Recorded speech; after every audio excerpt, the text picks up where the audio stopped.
Assalamualaikum warahmatullahi wabarakatuh.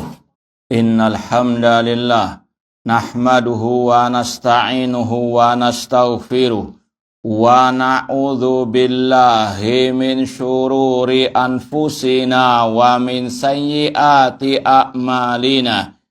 Man yahdihillahu fala mudhillalah wa man yudlil fala hadiyalah. Ashhadu an la ilaha illallah wahdahu la syarikalah wa ashhadu anna Muhammadan abduhu wa rasuluh. Ya ayyuhalladzina amanu taqullaha haqqa tuqatih wa la tamutunna illa wa antum muslimun. Ya ayyuhan nasu taqu rabbakumul ladzi khalaqakum min nafsin wahidah wa khalaqa minha zawjaha wa batha minhuma rijalan katsiran wa nisaa'a wattaqullaha alladzi tasaaluna bihi wal arham innallaha kana 'alaikum raqiba. Ya ayyuhalladzina amanu taqullaha wa qulu qawlan sadida yuslih lakum a'malakum wa yaghfir lakum dhunubakum wa may yuti'illaha wa rasulahu faqad faza fawzan 'azima. Amma ba'd, fa inna asaqal hadits kitabullah wa khairal hadi hadyu Muhammadin sallallahu alaihi wasallam wa syarrul umuri muhdatsatuha wa kullu muhdatsatin bid'ah wa kullu bid'atin dhalalah wa kullu dhalalatin finnar. Ma'asal muslimin, ikhwani fillah wa akhwati, bapak-bapak, ibu-ibu, saudara-saudari rahimani wa rahimakumullah. Alhamdulillah, segala puji bagi Allah Subhanahu wa taala yang mempertemukan kita kembali dalam kajian Mukhtasar Sahih Bukhari, ringkasan kitab Sahih Bukhari oleh Imam Az-Zabidi rahimahumullah taala. Semoga Allah Subhanahu wa taala senantiasa memberikan kepada kita keistiqomahan dalam belajar ilmu Al-Quran dan Sunnah Rasulullah SAW sampai akhir hayat kita nanti. Dan semoga Allah memberikan kepada kita kekuatan dan taufik untuk berpegang teguh dengan keduanya. Kita masih dalam pembahasan tentang kitab adab. Tepatnya di sini pada bab ma yukrah minat tamaduh. Kata Imam Bukhari, bab larangan dari memuji secara mutlak atau dimakruhkannya memuji seseorang secara mutlak. Kita baca hadisnya. An Abi Bakrah radhiyallahu anhu anna rajulan dzukira inda Nabi sallallahu alaihi wasallam fa asna alaihi rajulun khairan. Dari Abi Bakrah radhiyallahu anhu bahwasanya ada seseorang disebut di samping Nabi Shallallahu Alaihi Wasallam, kemudian ada orang lain memujinya dengan kebaikan. Faqala Nabi SAW, maka Nabi pun menegur orang yang memuji tersebut, seraya mengatakan waihak.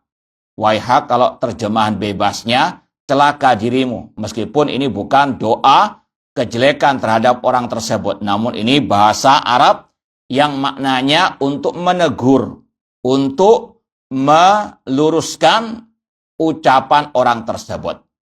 Qatok ta'unuka sahibika. Engkau telah memutus leher saudaramu. Ya, kalau orang itu memuji, apalagi yang berlebihan, ini bisa menjadikan yang dipuji takjub dengan dirinya, sombong, dan seterusnya. Yaquluhu miraran. Rasul mengatakan hal tadi berulang kali. Waihak qata'ta unuqa sahibika. Engkau telah memutus leher saudaramu. Artinya engkau menjerumuskan saudaramu ke dalam kebinasaan dengan pujianmu tersebut. In kana ahadukum madihan la mahala falyakul ahsibu kadza wa kadza. Kalau salah seorang di antara kalian memang harus memuji, maka hendaklah dia mengatakan ahsibu kadzalik. yang aku kira orang itu demikian dan demikian. Jadi Rasulullah SAW tidak mutlak melarang untuk memuji orang lain. Tapi harus diiringi dengan kata-kata ahsibu kada wa kada. Ya, atau misalnya mengatakan ya fulan si B itu setahu saya ya yang saya kira yang nampak di hadapan saya orangnya baik. Ya, maka ini tidak ada masalah. Jangan mengatakan dia orang baik titik. Nah, ini ya sangat berbahaya. Yang pertama karena kita juga nggak tahu bagaimana dohir dan batinnya. Apakah connect ataukah sekedar dohirnya baik, batinnya tidak baik. Kita nggak tahu. Maka selayaknya ditambahkan kata-kata yang saya tahu sekira saya, ya saya kira dia demikian dan demikian. Ini kata Rasulullah SAW, in kana yura annau kadzalik. Tapi memang harus jujur, yang dia puji yang memang nampak di hadapannya. Tidak boleh ditambah-tambahi ataupun dikarang-karang. Ya, atau menjilat orang yang dipuji untuk mendapatkan keuntungan dunia. Jadi intinya, syarat orang itu boleh memuji kalau memang itu yang nampak di hadapannya. Tidak berlebihan, tidak dikarang-karang. Dan yang kedua, harus ada tambahan, ya kalau bahasa Arabnya tadi, ahsibu kada wa kada. Yang aku kira dia memang demikian baik. Ya, atau nanti akan ada tambahan, wahasibuhu Allah. Dan Allah yang akan menghisapnya, wala yuzaki alallahi ahada. Ya, aku tidak, istilahnya, lebih mengetahui orang itu daripada Allah Subhanahu wa Ta'ala. Dan ini yang sering kita dengar juga dari para ulama, ahsibu fulan kada wa kada. Aku kira dia ini orang baik, wala uzaki alallah ahada. Dan aku tidak, istilahnya, melangkahi Allah dalam memuji orang tersebut. Artinya hanya Allah yang paling tahu tentang dohir dan batin orang tersebut. Ya, kita hanya menghukumi sesuai dengan dohirnya. Yang nampak dia di kantor demikian baik, amanah, dia memang orangnya nggak pernah aneh-aneh dalam arti menyimpang dari syariat Allah. Itu yang sekali lagi harus diucapkan oleh seseorang yang mau memuji saudaranya. Ya, sekali lagi saya ulang, memuji boleh, tapi dengan syarat harus jujur, yang nampak di hadapannya itu yang dikatakan, kemudian ditambahi dengan kata-kata, itu yang nampak bagiku, yang aku kira orang itu demikian-demikian, namun Allah yang maha tahu tentang keadaan orang itu secara totalitas, secara keseluruhan. Ini yang disampaikan oleh Rasulullah SAW selayaknya untuk dipraktekkan ketika memuji seseorang. Dan ini sekali lagi yang biasa dipakai oleh para al-ulama. Ya, demikian pula ketika kita memuji seseorang, hendaklah mengikuti tuntunan Rasulullah SAW. Kalau mau bahasa Arabnya tadi, ahsibuhu kada wa kada, atau wala uzaki Allahi ahadan, ahsibu kadalik wallahu hasibu. Itu yang ana tahu, namun hanya Allah yang lebih tahu tentang keadaan orang tersebut. Kemudian juga bagi yang dipuji, kalau ada yang memuji orang tersebut, selayaknya yang dipuji, itu juga mengatakan seperti yang diajarkan sebagian salaf. Kalau tidak salah Abu Bakar As-Siddiq radhiyallahu anhu, ketika beliau dipuji, beliau mengatakan, Allahumma la tu'akhidni bima yakulun. Ya Allah, jangan engkau aku siksa, jangan engkau menyiksaku ya Allah, karena ucapan orang-orang tersebut. Waj'alni khairan mimma yadhunnun. Dan jadikan aku lebih baik dari apa yang mereka kira, yang mereka puji. Waghfirli bima la ya'lamun. Dan ampuni aku atas apa yang mereka tidak ketahui. Ini doa agar kita tidak ujub ketika mendapatkan pujian tersebut. Atau kalau istilah orang sekarang, tidak terbang ketika dipuji, tidak tumbang ketika dicela. Itu diantaranya membaca doa, Allahumma la tu'akhidni bima yakulun. Kalau orang itu memuji kita, terkadang mereka nggak tahu bagaimana dosa-dosa kita. Maka kita mohon kepada Allah, jangan sampai pujian itu menjadikan kita terbang ataupun terlalaikan dari dosa-dosa kita. Kemudian bab berikutnya, kata Imam Bukhari, bab mayunha anit tahasudi wat tadaburi. Larangan dari saling hasad dan saling membelakangi. Bab ini berkaitan dengan bagaimana mempererat ukhuwah Islamiyah. Bagaimana mempererat antara sesama kaum muslimin atau sesama saudara kaum muslimin. An Anas bin Malik radhiyallahu anhu anna Rasulullah SAW qala. Dari Anas bin Malik radhiyallahu anhu bahwasanya Rasulullah SAW pernah bersabda, la tabaghadu. Jangan kalian saling membenci. Wala tahasadu. Jangan saling hasad, iri dan dengki. Wala tadabaru. Jangan saling membelakangi. Wa kunu ibadallah ikhwana. Jadilah kalian hamba-hamba Allah yang saling bersaudara. Wala yahillu li muslimin an yahjura akha fawqa thalathati ayamin. Tidak halal bagi seorang muslim untuk dia memboikot saudaranya lebih dari 3 hari. Hadis ini banyak fawaidnya, cuma intinya satu, yaitu bagaimana kaum muslimin itu saling mempererat ukhuwah Islamiyah dan menjauhkan diri mereka dari hal-hal yang bisa merusak persaudaraan. Di antaranya kata Rasul, la tabaghadu. Jangan saling membenci.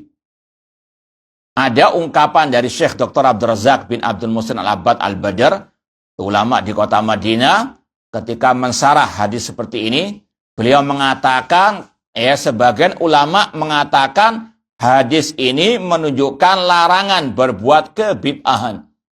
Kebid'ahan yaitu hal-hal yang baru dalam urusan agama. Karena hal-hal yang baru dalam urusan agama itu yang membuat kaum muslimin terpecah belah. Yang membuat kaum muslimin saling membenci.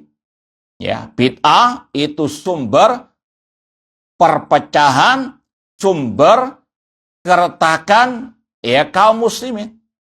Islam sudah sempurna, Rasul telah menjelaskan semuanya. Kalau ada yang menambahi, ini yang merusak agama kaum al-muslimin. Ini yang membuat kaum muslimin terpecah belah. Makanya Rasul dalam hadis Irbad bin Sariyah mengatakan, fa innahu man yashmikum fasar ikhtilafan katsira. Barang siapa yang hidup setelahku nanti, maka dia akan melihat perselisihan perpecahan yang banyak. Solusinya kata Rasul, alaikum bisunnati, peganglah sunnahku wa sunnatil khulafa ar-rasyidin, dan sunnah para khulafa ar-rasyidin. Iyyakum wa muhdatsatil umur, dan jauhkan diri kalian dari hal-hal yang baru dalam urusan agama. Kemudian juga la tabaghadu, jangan saling membenci. Ini terutama dalam hal-hal yang memang tidak ada angin, tidak ada hujan, tiba-tiba membenci saudaranya. Ini sangat dilarang dalam ahli Islam. Rasul mengatakan, "Awsaqul iman al-hubbu fillah wal bughdu fillah." Sekuat-kuat tali keimanan, cinta dan benci karena Allah. Kalau orang itu nggak menyimpang dari agama Allah, jangan dibenci. Yang dibenci itu kalau dia menyimpang dari agama Allah. Yang berbuat syirik tadi, berbuat bid'ah ataupun jatuh ke dalam dosa-dosa besar, ini beda lagi masalahnya. Tapi kalau tidak ada sebab apapun dibenci, hanya mungkin karena tadi ada iri dan dengki. Makanya Rasul melanjutkan dengan sabda beliau, wala tahasadu, jangan hasad, iri dan dengki. Ini kalau kita bahas panjang lebar dan anak kira pernah kita sampaikan meskipun sekilas, hasad, iri dan dengki ini banyak bahayanya. Yang pertama, hasad, iri dan dengki adalah dosa pertama di langit, yaitu dosanya iblis. Kenapa iblis nggak mau sujud kepada Adam? Di antara sebabnya iri dan dengki. Kenapa kok Adam yang dimuliakan oleh Allah? Ana khairun minhu, khalaqtani min narin wa khalaqtahu min tin. Ya Allah, aku ciptakan dari api, sedangkan Adam engkau ciptakan dari tanah. Ya, kata para ulama, iblis adalah makhluk pertama yang hasad. Ya, dosa pertama di langit, dosanya iblis, yaitu dosa hasad, iri dan dengki kepada Adam alaihi assalam. Kemudian hasad, dosa pertama di bumi, yaitu dosanya anak Adam yang membunuh saudaranya. Watlu alaihim naba ibni Adam bil haq id qarraba qurbanan fatuqbila min ahadima walam yutaqabbal minal akhar. Ceritakanlah wahai Nabi Muhammad tentang kisah dua anak Adam yang mana mereka diperintahkan berkorban.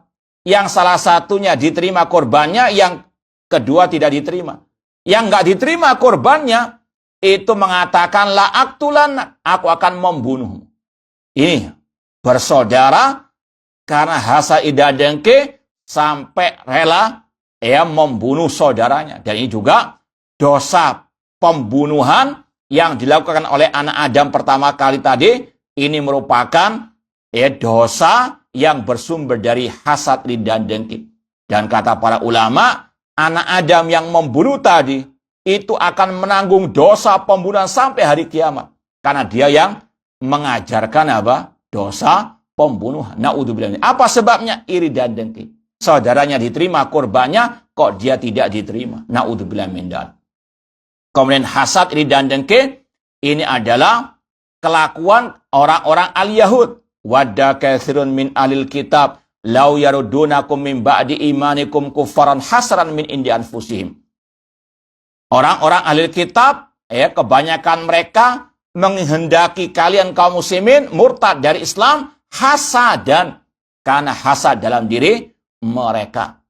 Demikian pula ukhuwah, persaudaraan satu keluarga bisa rusak karena hasad, iri dan dengki. Seperti dalam kisah Nabi Yusuf alaihissalam. Ya, saudara-saudaranya iri dengki kepada Nabi Yusuf. Kenapa ayahnya kok lebih mencintai Yusuf daripada mereka? Sampai dibuang ke dalam sumur. Ini bahayanya hasad, iri dan dengki. Sesama saudara kandung saja bisa tega seperti itu, apalagi di luar keluarga. Ya, maka seorang muslim, muslimah harus betul-betul mensucikan hatinya dari hasad, iri dan dengki. Dan juga yang menunjukkan bahaya hasad, kata para ulama, Allah menggandengkan dengan bahaya sihir. Dalam surat Al-Falaq, qul a'udzu birabbil falaq sampai min syarri nafatsati fil 'uqad wa min syarri hasidin ida hasad. Ya, sihir itu bisa membunuh dengan seizin dari Allah, demikian pula hasad. Makanya kita dianjurkan membaca zikir, di antaranya Al-Ikhlas, Al-Falaq, An-Nas, untuk berlindung kepada Allah dari kejelekan, kejahatan orang yang hasad. Kita nggak tahu siapa yang hasad kepada kita. Ya, dari tetangga kita mungkin, atau teman yang kelihatannya baik-baik saja, ya, atau mungkin di kantor, atau mungkin di pasar, dimanapun, ya, banyak orang-orang yang hasad, iri dan dengki, kita nggak tahu. Ya, maka sekali lagi banyak memohon perlindungan kepada Allah. Kemudian kata Rasul, wala tadabaru, jangan kalian saling membelakangi. Yaitu kalau ketemu nggak mau assalamualaikum, nggak tahu, tegur sapa, inginnya melengos atau berpaling dari yang di jalan ataupun yang ketemu di jalan. Ini sekali lagi seseorang yang sangat tercelah dalam Islam, yang perangai akhlaknya sangat tidak baik. Rasul mengatakan lagi, wa kunu ibadallah ikhwana, jadilah kalian hamba-hamba Allah yang bersaudara. Ya, saling tegur sapa, saling mengucapkan salam, saling menjaga hati, tidak iri dan dengki. Kemudian kata Rasul, tidak halal seorang muslim memboikot. Memboikot di sini tidak mau menyapanya, tidak mau tegur sapa, kalau diucapkan salam nggak mau menjawab, tidak mau tersenyum di hadapan saudaranya, tidak boleh lebih dari 3 hari. Ini kalau permasalahan urusan dunia, kata para ulama. Ya, misalnya saudaranya mungkin ada khilaf atau mungkin ada ucapan yang tergelincir. Ya, masalah urusan-urusan yang terkadang receh. Ya, kemudian tiba-tiba tersinggung. Kalaupun dia harus tersinggung, tidak boleh lebih dari 3 hari. Harus apa? Bertegur sapa kembali. Dan sebaik-baik yang bertegur sapa, itulah yang mendapatkan pahala yang terbaik di sisi Allah Subhanahu wa Ta'ala. Adapun kalau dalam urusan agama, ya, maka boleh memboikot lebih dari 3 hari. Sebagaimana kisah Rasul ketika ada sebagian sahabat beliau yang tidak ikut perang Tabuk, diboikot oleh Rasul ya sampai puluhan hari, bahkan 50 hari. Bahkan sebagian salaf seperti misalnya Abdullah bin Umar radhiyallahu anhu, pernah beliau berkata, Rasul SAW bersabda, la tamna'u ima Allah masajidallah. Jangan kalian melarang kaum wanita pergi ke masjid.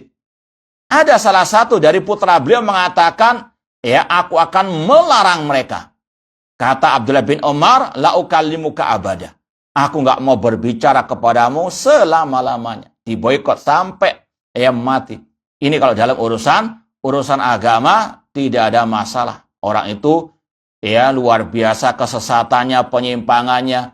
Maka secara asal boleh diboikot lebih dari 3 hari. Yang tidak boleh lebih dari 3 hari, itu kalau dalam urusan-urusan dunia. Kemudian Rasul mengatakan dalam hadis yang berikutnya, An Abi Hurairah radhiyallahu anhu anin Nabi sallallahu qala, iyyakum wadh-dhanna fa inna dhanna akdzabul hadits. Jauhkanlah diri kalian dari prasangka buruk, karena prasangka yang buruk itu adalah sedusta-dusta ucapan.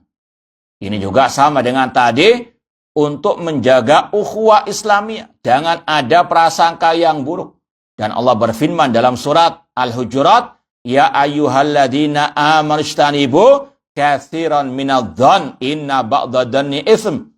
Wahai orang-orang yang beriman, jauhkanlah diri kalian dari kebanyakan prasangka. Ya, karena sebagian prasangka itu dosa. Nanti akan disampaikan, ada memang prasangka yang boleh, ada pula yang tidak boleh. Namun yang dalam bab ini prasangka yang haram, yang tidak boleh. Ya, misalnya temannya ya ganti HP baru. Tiba-tiba muncul perasaan, enggak ini nyolong, mencuri, enggak ini karena hasil korupsi dan sebagainya. Temannya dapat banyak rezeki. Muncul perasaan tadi hasad dan dengki, muncul perasaan tadi buruk sangka. Maka hati-hati, kata Rasul, itu adalah sedusta-dusta ucapan. Seorang muslim harus betul-betul mensucikan hatinya dari penyakit-penyakit seperti ini. Prasangka yang buruk kepada saudaranya dan seterusnya. Wala tahassasu wala tajassasu. Jangan memata-matai. Jangan mencari-cari kejelekan saudaranya. Ada 2 kosakata di sini yang ada mengatakan sama maknanya, wala tahassasu dengan ha, wala tajassasu dengan jim. Ada yang mengatakan sama maknanya, ada pula yang mengatakan beda. Kalau tahassasu itu bertanya kepada orang lain untuk mencari aib saudaranya. Adapun tajassasu dia yang mencari sendiri. Dua-duanya haram. Kata Rasulullah SAW, man tatabba aurata akhi tatabballahu aurata wala fi juhri baitihi.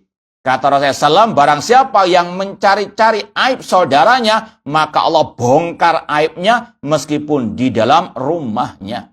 Sekali lagi hati-hati, seorang muslim nanti akan ada hadisnya, kewajibannya menutupi aib saudaranya, bukan malah mencari-cari aib saudaranya untuk dibongkar, untuk disampaikan kepada yang lain. Kecuali kalau itu berkaitan dengan kemaslahatan agama, seperti kalau orang itu menyimpang dari akidah dan dia memposting kesesatannya, maka boleh untuk dibantah, disampaikan kepada umat kesesatannya. Adapun kesalahan privasi, kesalahan pribadi, maka kewajiban seorang muslim menutupi aib saudaranya.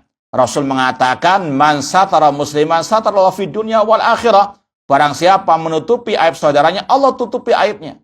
Ya, siapa enggak di antara kita yang enggak punya aib? Semuanya punya aib. Ya, kalau kita tadi bongkar aib saudara kita di hadapan umum, suatu saat Allah akan membongkar aib orang tersebut. Na'udzubillahi min dzalik. Kewajiban seorang muslim sekali lagi saling menjaga ukhuwah Islamiyah. Jangan sampai mencari-cari aib orang lain kemudian dibongkar di hadapan umum. Na'udzubillah. Kemudian Rasul tegaskan lagi, wala tahasadu, jangan iri dan dengki, wala tadabur, jangan saling membelakangi, wala tabaghadu, wa kunu ibadallahi ikhwana, jadilah kalian hamba-hamba Allah yang bersaudara. Kemudian bab berikutnya Imam Bukhari berkata, bab ma yakunu minadh-dhon. Bab bolehnya prasangka kepada orang lain. Jadi bab sebelumnya prasangka yang haram. Sekarang prasangka yang dibolehkan.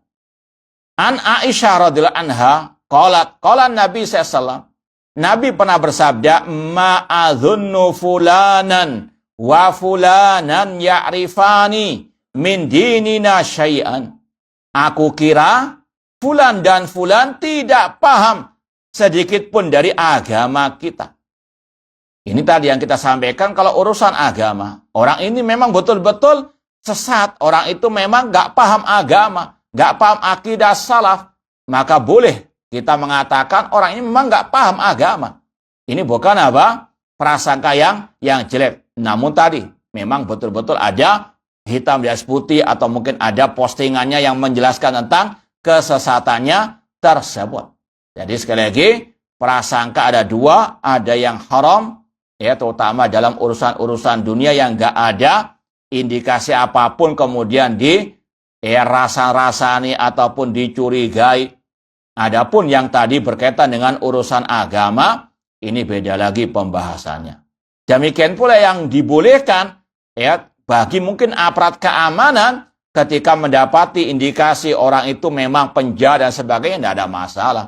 Cuma seperti yang kita sampaikan tadi, saling bertetangga, saling berteman di kantor, kemudian nggak ada angin, nggak ada hujan, kemudian berprasangka buruk. Ini yang diharamkan dalam Al-Quran dan Sunnah Rasulullah SAW. Kemudian bab berikutnya, Rasulullah SAW bersabda, ini bab satril mu'min ala nafsihi. Seorang mukmin menutup aib dirinya sendiri. An Abi Hurairah radhiyallahu anhu qala sami'tu Rasulullah sallallahu yaqul. Rasul sallallahu bersabda, kullu ummati mu'afan illal mujahirun. Setiap umatku pasti dimaafkan kecuali yang berbangga dengan maksiatnya. Wa inna minal majanati an ya'mala rajul bil-laili amalan thumma yusbih wa qad satarallahu alaihi fayaqulu ya fulan amiltul bariha kada wa kada. Di antara kelompok orang yang tidak diampuni oleh Allah tadi, yaitu seseorang yang telah beramal kejelekan di malam hari, kemudian pagi hari Allah tutupi aibnya, tapi dia yang menyebarkannya sendiri kepada orang-orang lain dengan mengatakan, wahai fulan, aku tadi malam berbuat demikian-demikian. Na'udzubillahi min dzalik. Wa qad bata yasturu rabbuhu wa yusbih yakshif sitrallahi anhu. Allah sudah menutupi, namun dia yang membuka aibnya sendiri. Ini sesuatu yang tidak baik, yang ancamannya tidak diampuni oleh Allah Subhanahu wa Ta'ala. Semoga Allah mengampuni segala dosa-dosa kita. Baik, sampai sini dulu. Barangkali ada yang mau ditanyakan, tafadhalu. Fadhal, kalau ada yang mau ditanyakan atau gimana, terserah. Mau cukup atau mau lanjut? Baik, ini yang mungkin bisa kita sampaikan. Kurang lebihnya mohon maaf. Wa jazakumullah khairan. Aqulu qouli hadza wa akhiru da'wana anil hamdulillahi rabbil alamin. Wassalamualaikum warahmatullahi wabarakatuh.